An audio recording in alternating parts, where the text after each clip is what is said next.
자, 여러분 안녕하세요. 크립토 청년 메신저입니다. 오늘은 7월 18일 오후 10시 47분 영상을 녹화 중에 있고요. 현재 비트코인 29,800달러 선에서 살짝 아래에 위치하고 있습니다. 해당 채널 지금 이탈 할뚱 말뚱 하고 있고, 여기서 이제 이탈을 좀 강하게 한다라고 하면은 가장 가까운 것은 29,500 정도? 그리고 그 밑으로는 25,000까지도 열려 있다. 25,000은 꽤 나름 강한 그 저기 지지이기 때문에 거기까지 떨어지면은 살짝 어느 정도 베팅을 해보셔도, 그러니까 우리 이제 앞으로 좀 하락하면은 이제 매수를 좀 들어가겠다라고 말씀드렸었잖아요. 그래서 만약 지금 구간이 깨지고 하락이 온다라고 하면 25,000 부근에서 한번 1차 매수 해보는 걸로 계획을 잡아보시고, 그리고 아직까지는 뭐 뚫리진 않은 상황이에요. 그래서 여기 구간이 지금 좀 굉장히 강력하죠. 위든 아래로든. 그래서 저번에도 이제 리플 소송 이슈가 저번 주 목요일 밤에 있었죠. 그래서 그때 떡상을 한번 하고 나서 지금 조정 오고 다시 순항 중에 있고요. 비트코인도 그때 같이 좀 어떻게 보면은 올랐었죠. 올랐다가 뚫나 싶었는데 전고 좀 갱신했지만은 뚫지 못한 그런 그림입니다. 그래서 그때 31,800달러까지 올랐었다가 지금 2,000달러 정도 조정을 맞은 상태이고요. 지금 이 구간에서 어떻게 움직일지 중요할 것 같고, 오늘은 비트코인 방향성에 대해서 여러 가지 뷰가 있거든요. 그래서 뭐 그것들을 좀 여러 가지 보도록 하고, 저와 가장 제가 생각하는 그 그림이 있을 거 아니에요. 그것도 한번 얘기 드려볼까 합니다. 그리고 오늘 아캄이라는 요거 아캄이라고 읽더라고요. 아캄이라는 프로젝트 바이낸스 런치패드 출시됐었고, 이제 요 프로젝트 요즘 바이낸스에서 이 런치패드 같은 거 하는 프로젝트들 특징이 기존에 이제 플랫폼을 어느 정도 구축을 한 얘들을 갖다가 코인 출시 안 한 얘들 갖다가 걔네들을 대상으로 이렇게 좀 해주죠. 그래서 해당 플랫폼들이라든지 이런 것들 좀 미리 이렇게 셉셉이 해놓으면은 이제 여러분들이 에어드랍 받고 오히려 그 물량으로 더 수익을 낼 수 있는 그런 구도로 계속해서 하고 있죠. 최근에는 이제 예전에는 이제 그 분불 갖다가 뭐 티켓을 당첨돼가지고 그렇게 좀 많이 벌었다면은, 이제는 그 방식은 별로 돈이 안 되고 오히려 그런 해당 프로젝트들을 먼저 선점해서 좀 깔아두시면은 수익이 굉장히 많이 나는 구도라고 보시면 됩니다. 그래서 이것도 초기 선점하셔가지고 레퍼럴 좀 많이 뿌리신 분들 같은 경우는 수익이 뭐 몇천 억다리까지도 나신 것 같고요. 그리고 뭐 런치패드 공지 뜨고 그냥 가입만 했어도 소소하게 좀 먹여줬었던 나름 꽁돈 프로젝트였습니다. 그리고 요 기사가 있더라고요. 그래서 지금 최근 이제 리플 소송 이슈가 좀 긍정적으로 어제로 반영이 됐었다가 살짝 2,000불 또 조정 오니까는 역시나 이렇게 시장이 좀 안 좋은 기사들이 좀씩 깔리죠. 이게 어떻게 보면은 저는 이게 조금 뭐라 해야 되지? 그냥 사후 분석이라고 생각하거든요. 왜냐면은 지금 4월부터 이 마켓이 조금 수그라든 게, 지난 3월에 바이낸스 셋째 주였나요? 3월 23일이었죠. 그때부터 바이낸스에서 이제 제로피를 중지하고 나서 어떻게 보면 조금 잠잠해진 거거든요. 그 이후로. 그런데 이제 이런 식으로 뭔가 또 하락하니까 매도 지속 압력 가중, 4월 이후로 마켓 활동이 급감했다. 이런 것들 좀 사후 해석이라고 볼 수 있겠죠. 그래서 이런 것들보다는 그냥 현재 시장에 좀 발 맞춰 가시면 좋을 것 같고, 확실히 바이낸스가 그 수수료 정책을 적용하고 나서 좀 많이 죽었어요.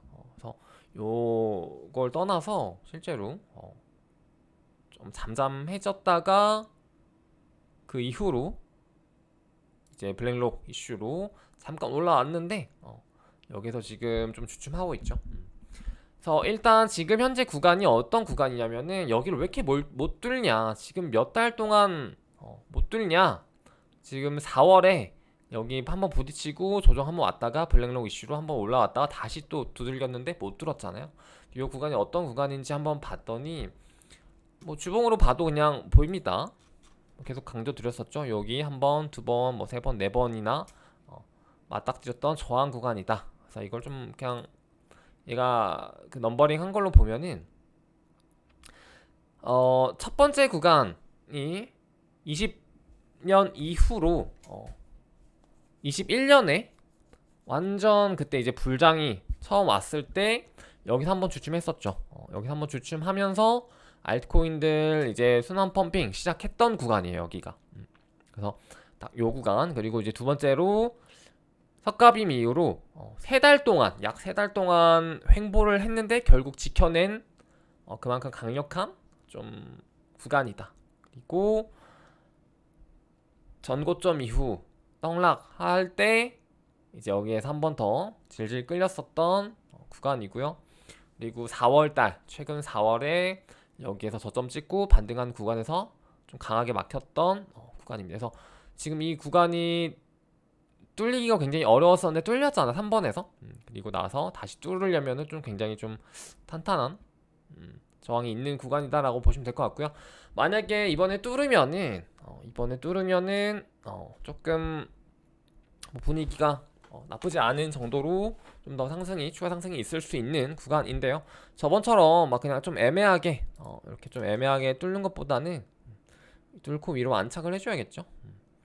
근데 지금 분위기는 다시 조금 역전된 느낌이긴 합니다만은 저는 개인적으로 3만 후반대? 3만 7, 8천 정도까지는 한번 뚫고 갔다가 좀 내려가지 않을까? 그렇게 보고 있고요. 지금 바로 올라간다기보다는 여기서 한번 조정을 좀 맞고 밑에서 또 매집이 되고 그 다음에 올라가지 않을까? 그리고 하반기 그리고 내년 초까지 해서 좀 시장이 좋지 않다라고 하면은 그때 다시 조정이 오는 좀 그런 구도를 보고 있는데요. 저의 분석 말고도 이제 여러 가지 나름 트레이더들의 이제 분석이 있습니다. 그래서 한번 볼게요. 요거는 지금 25,000 구간이죠. 요 초록색 녹색 구간이 25,000 구간입니다. 그래서 요 25,000 밑으로 가면은 최대 고통이 따를 것이다. 전저점까지, 더블 바텀까지 찍으러 갈 수 있는 그런 구간이다라고 합니다. 그래서 아직까지 뭐 25,000은 좀 남았죠. 좀 봐야 될 것 같고, 하여튼 25,000이 다시 뚫리면은 좀 좋지 않아요, 분위기가. 그렇기 때문에 저 밑에서 한번 베팅을 하는 구간을 25,000으로 보시면 될 것 같아요. 그리고 요 분석 같은 경우는 여기에서 한번 올라갔다가 조정을 맞는 구도, 여기도 한 대략 한 34,000 요 위까지도 보고 있네요. 그래서 지금 구간에서 아직 뚫리지 않았잖아요. 그래서 여기에서 지금 지지가 되다가 한번 올라갔다가 저항 맞고 떨어져서 다시 좀 내려가는 구도, 여기는 아마 25,000인 것 같습니다. 25,000 정도까지.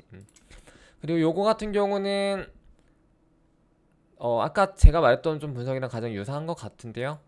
요거는 지금 구간에서 조정을 좀 맞고 29,000 정도로 보내요. 여기서는 보고 그리고 다시 올라와서 한 32,000 위 구간으로 좀 향하지 않을까, 이런 분석이고, 사실 이런 분석 큰 의미 없는 거 아시죠, 여러분들? 아무리 분석 백날 해봤자 그러니까 복불복이라서 정답은 없습니다.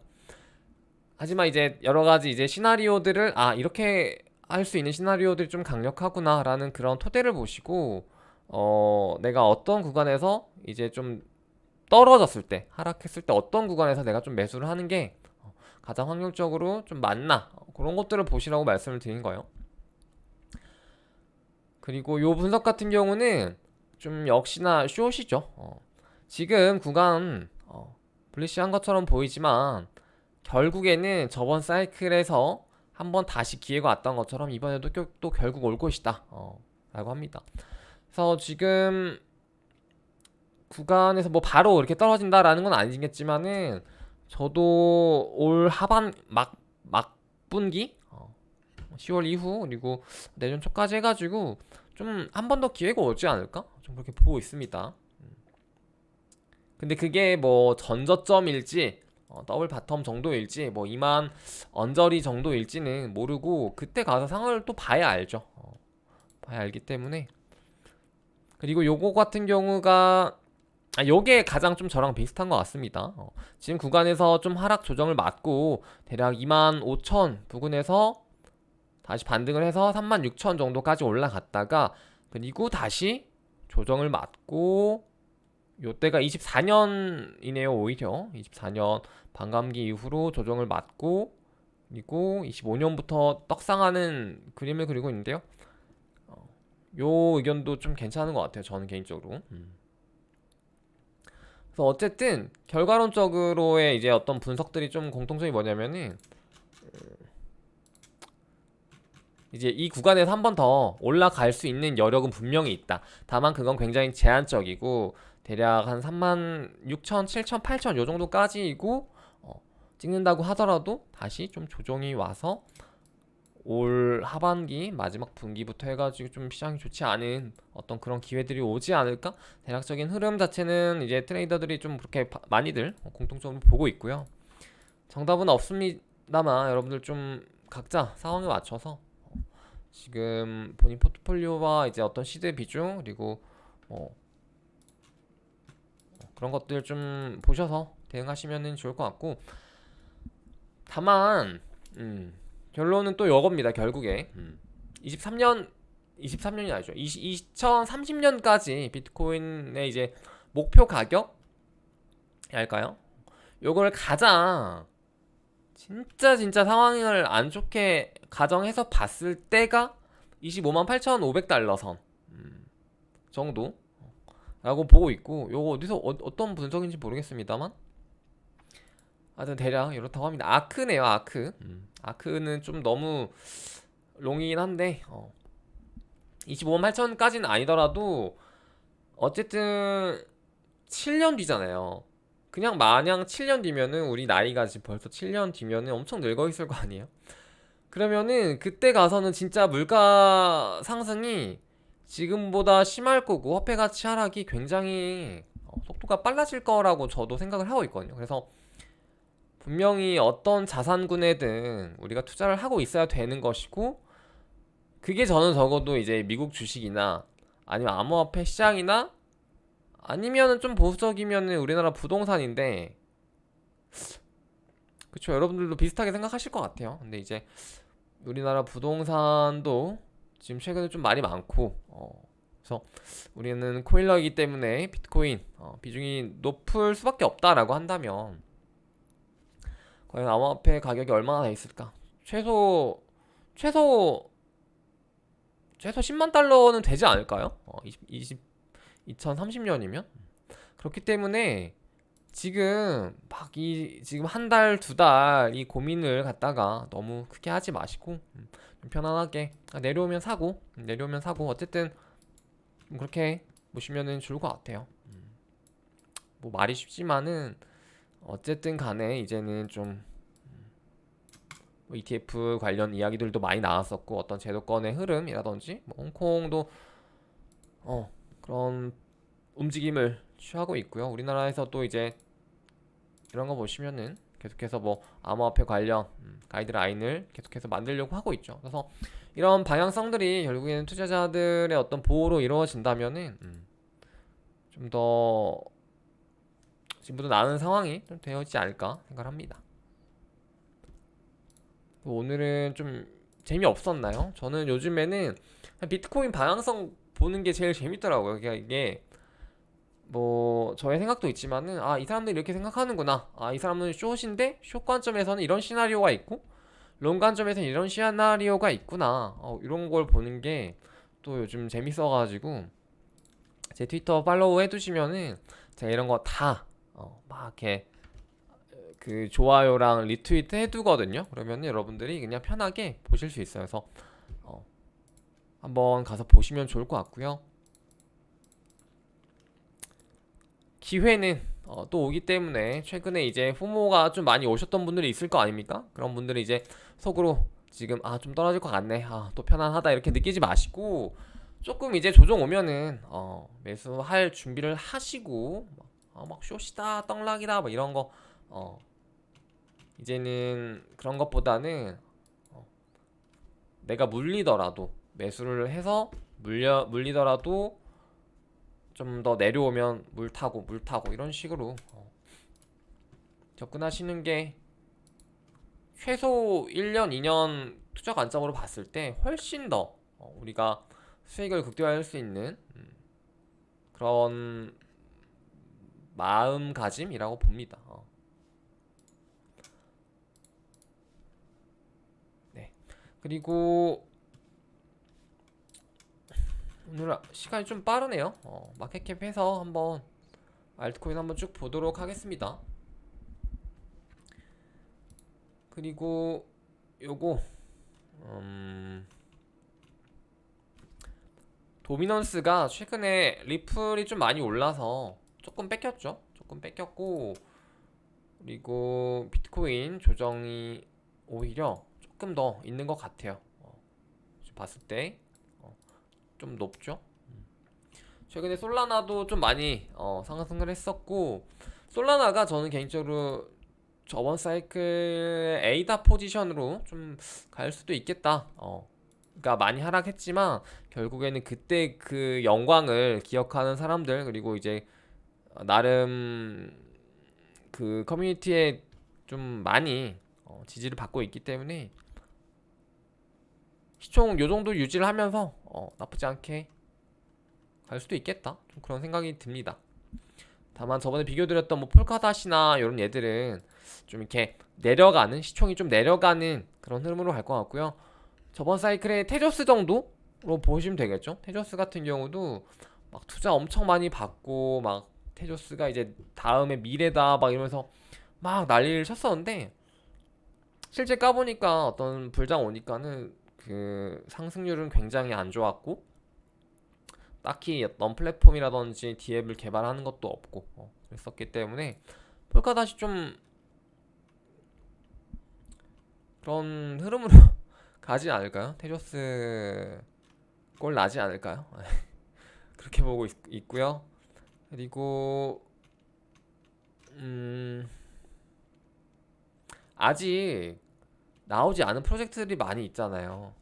그거 하나 가져올 걸.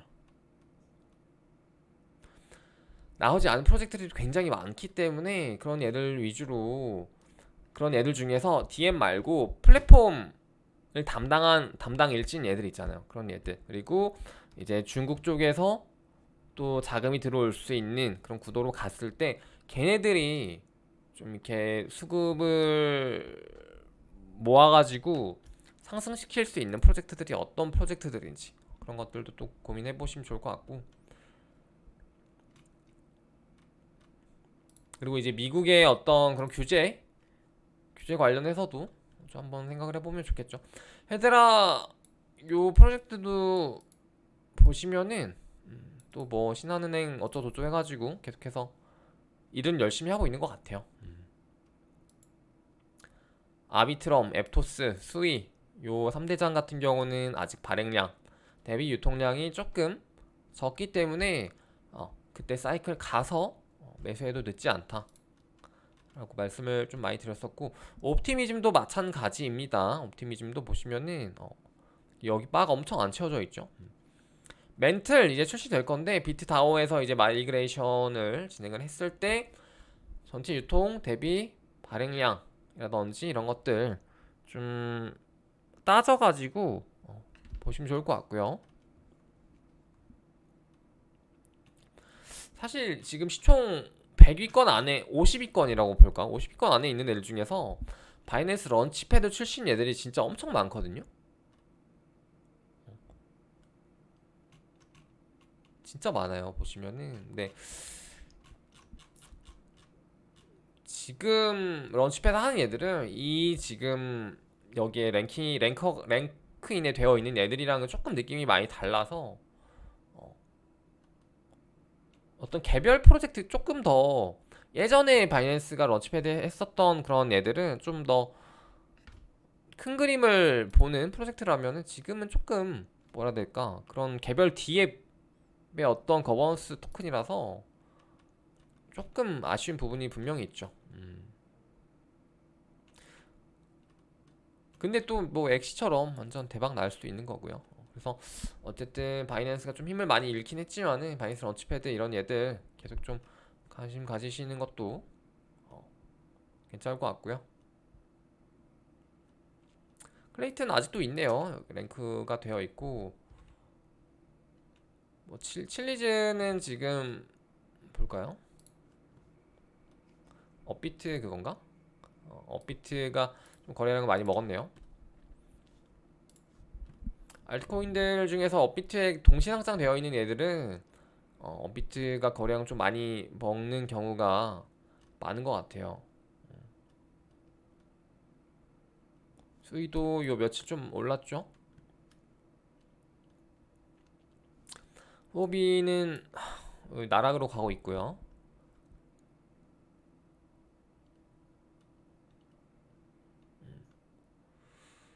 요 정도, 요 정도. 팬케이크 같은 이런 디파이 토큰은 이제 발행이 굉장히 좀 많이 되고 있기 때문에 아무리 얘네들이 뭐 자체 소강 모델 이런 것들을 통해서 좀 그런 것들을 줄이려고 하더라도 어떤 좀 한계가 있어요. 디파이 토큰들은. 그렇기 때문에 DYDX도 마찬가지고요. 그래서 이런 얘들은 아무래도 시장이 하락했을 때 토큰 단가도 같이 하락을 하지만 거기에 이제 중첩으로 어떤 유통량, 발행량에 대한 압박도 두 배로 있기 때문에 좀 많이 내려가고 있죠. 그나마 진짜 잘 버티는 게 유니스왑이긴 하죠. 유니스왑이 나름 22건에서 좀 많이 버티고 있고요. 네, 오늘은 요 정도 시장상을 좀 봤고요. 재밌네요. 난이도가 굉장히 있습니다. 지금 올 1, 2, 3, 4, 5, 6 월까지는 좀 쉽게 온 느낌이 있긴 한데요. 지금 이제 7월 이후로는 좀 난이도가 있는 것 같아요. 왜냐면은 나스닥이랑 또 따로 놀아요. 지금 보시면은 나스닥이 지금 거의 전고점을 한 6%인가 앞두고 있다고 하는데, 그거에 비해서 비트코인 시장이라고, 비트코인 단가 내지는 전체 시총 같은 경우는 한참 멀었죠. 한참 멀었고 거의 반토막도 안 되는 느낌입니다. 그렇기 때문에 이게 원래는 커플링 아니면 디커플링이었는데 둘 다 아니야. 디커플링이라고 하기에도 애매한 게 오르긴 올랐잖아요. 그리고 커플링도 또 아닌 이런 지금 좀 정체되어 있는 시장 상황이다 라고 볼 수 있겠죠. 근데 이제 또 일각에선 그런 말도 있어요. 그때 코로나 이후 유동성이 풀렸을 때 먼저 올라간 게 나스닥이었고 그 뒤를 따라간 게 비트코인 시장이었다. 그렇기 때문에 지금 나스닥이 이렇게 오르고 있다가 다음에 어떤 수급으로 암호화폐 시장이 좀 잠깐 좀 오를 수도 있지 않겠냐, 좀 그런 분석들도 있고요. 그래서 좀 난이도가 있는 것 같습니다. 차라리 디커플링이라든지 그렇게 가면은 이해하기라도 쉬울 텐데, 네, 어렵죠. 비트코인 현재 29,875달러 움직임을 어떻게 보여줄지 좀 기대가 됩니다. 그리고 이제 그 ETF 같은 경우도 어떻게 흘러갈지, 적어도 내년 한 6개월 안에, 6개월 정도 맞나요? 그 정도 어쨌든 그 정도 안에 어쨌든 저기가 나올 것 같으니까 굉장히 좀 궁금한 느낌? 변곡점이 좀 크게 될 수 있는 이슈이다 보니까, 네. 오늘 요 정도로 마무리 해보도록 할게요. 그럼 여러분 꼭 성투하시고 너무 조급해 하지 마시고, 조급해 할 거면은 비트코인 한정으로 하세요. 지금 막 너무 알트코인을 또 이제 와서 1, 2, 3월, 4월, 6월 다 먹여주고 나서 지금 알트코인을 또 더 먹기에는 좀 조금 욕심일 수도 있기 때문에, 그래서 천천히 느긋한 마음으로 2030년까지 투자한다라는 마인드로 천천히 우상향을 즐겨보도록 합시다. 여러분 안녕.